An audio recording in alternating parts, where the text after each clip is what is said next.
श्री शिवाय नमः। शुभम दोस्तों अगर आपके जीवन में धन की वृद्धि नहीं है, धन प्राप्ति नहीं है, या फिर आपकी नौकरी नहीं लग पा रही है, आपके जीवन की कोई अधूरी मनोकामना है, काफ़ी दिनों से अधूरी पड़ी है, तो दोस्तों बस आपको 5 गेहूं के दाने से अचूक उपाय करना है। आप सबको बता दें कि कल है गुरुवार का दिन और गुरुवार के दिन पड़ रही है तृतीया तिथि, जो कि बहुत ही खास और विशेष होती है। बस दोस्तों आपको 5 गेहूं के दाने से उपाय करते हो तो जो भी आपकी मनोकामना होगी, चाहे वो धन को लेकर हो, व्यापार को लेकर हो, नौकरी को लेकर हो, या फिर आपके जीवन की कोई अधूरी मनोकामना है, तो इस उपाय को करने से आपके जीवन की मनोकामना भी पूर्ण हो जाएगी। साथ ही साथ अगर आपके जीवन में कोई समस्या चल रही है, समस्या भी आपकी समाप्त हो जाएगी। पूज्य गुरु जी कथा को सुनकर उपाय को अच्छे से समझाने का प्रयास करेंगे। तो आइए दोस्तों जानते हैं उपाय कैसे करना है। पहला जो उपाय है दोस्तों वह है विशेष मनोकामना पूर्ति के लिए। यदि आपकी कोई विशेष मनोकामना है, चाहे वो धन को लेकर हो, व्यापार को लेकर हो, नौकरी को लेकर हो, या फिर आपके जीवन की कोई अधूरी मनोकामना है, तो इस उपाय को अवश्य कीजिए। इस उपाय को करने के लिए सबसे पहले आपको लेने हैं 5 गेहूं के दाने, साथ ही आपको लेना है 1 लोटा जल। अब आप इस उपाय को सुबह से लेकर शाम तक कभी भी कर सकते हो। अब आप चले जाइए शिव जी के मंदिर में। शिव जी के मंदिर में जाकर सबसे पहले आपको आपके पास जो 5 गेहूं के दाने हैं ना, उनमें से 4 गेहूं के दाने आपको गणेश जी के स्थान पर समर्पित करने हैं। अब दोस्तों आप सबको पता होगा कि शिव जी का जो पूरा परिवार है जलाधारी पर ही विराजमान है, तो गणेश जी का जो स्थान होता है जलाधारी के राइट साइड पर होता है, तो वहाँ पर आपको 4 गेहूं के दाने श्री शिवाय नमस्तुभ्यम कहते हुए ओम गण गणपते नमः का जाप करते हुए आपको समर्पित कर देने हैं। उसके बाद जो 1 लोटा जल है, 1 लोटा जल और 1 गेहूं का दाना जो बचा है आपके पास, सबसे पहले थोड़ा सा जल आपको गणेश जी के स्थान पर समर्पित कर देना है श्री शिवाय नमस्तुभ्यम कहते हुए। अब जो आपके पास 1 गेहूं का दाना बचा है वो आपको लोटे के जल में ही डाल देना है।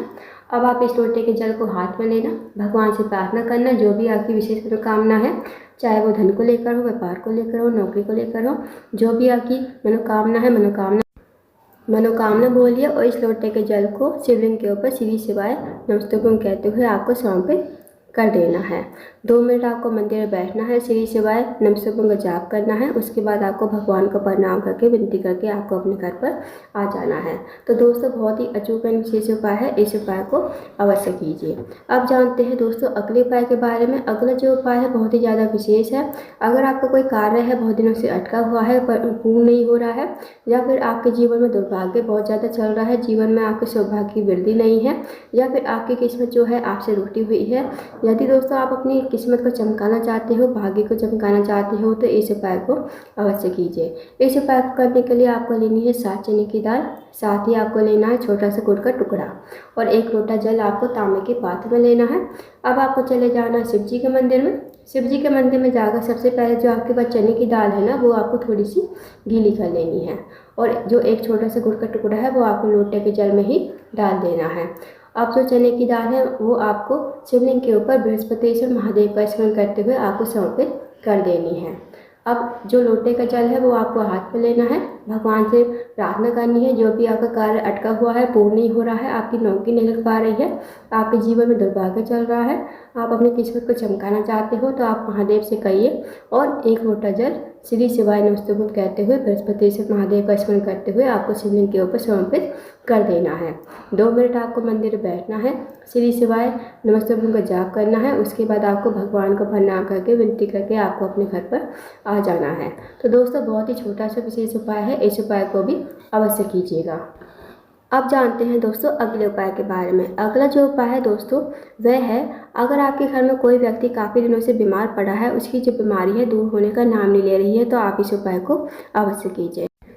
इस उपाय को करने के लिए सबसे पहले आपको लेना है 1 लोटा जल, साथ ही आपको लेनी है 1 बेलपत्र। अब जो आप बेलपत्र लोगे ना वो कहीं से कटी फटी खंडित नहीं होनी चाहिए और आप इस उपाय को सुबह से लेकर शाम तक कभी भी कर सकते हो। अब दोस्तों आप चले जाइए शिव जी के मंदिर में।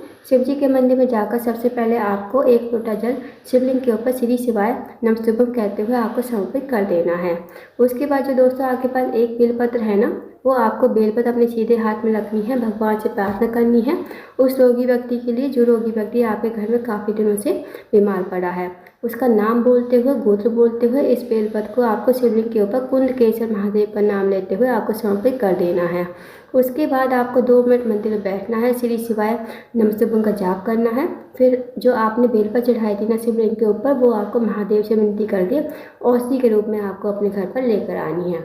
इस बेलपत्र को घर पर लाकर उस रोगी व्यक्ति को खिलाना है जो रोगी व्यक्ति आपके घर में काफ़ी लंबे समय से बीमार पड़ा है, और उस रोगी व्यक्ति को आपको कुंदकेश्वर महादेव का नाम लेते हुए ही इस बेलपत्र को चबा चबा कर खाने को कहना है।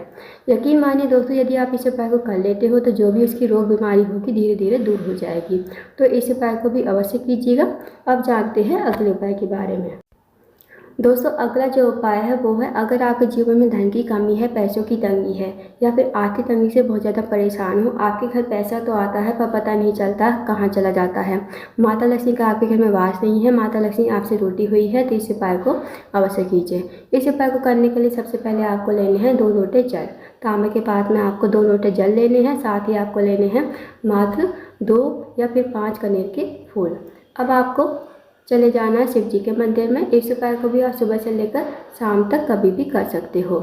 अब आपको शिव जी के मंदिर में जाकर सबसे पहले आपको दोनों लोटे के जल जो है एक साथ आपको शिवलिंग के ऊपर समर्पित करने हैं, श्री शिवाय नमस्तुभ्यम कहते हुए।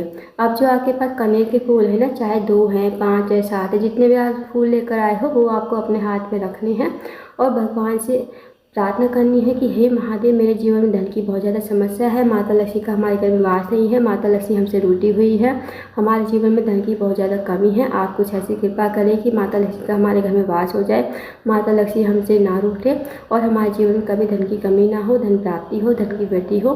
तो आपको ऐसी प्रार्थना विनती करते हुए ये कनेर के फूल आपको शिवलिंग के ऊपर श्री शिवाय नमस्तुभ्यम कहते हुए समर्पित कर देने हैं।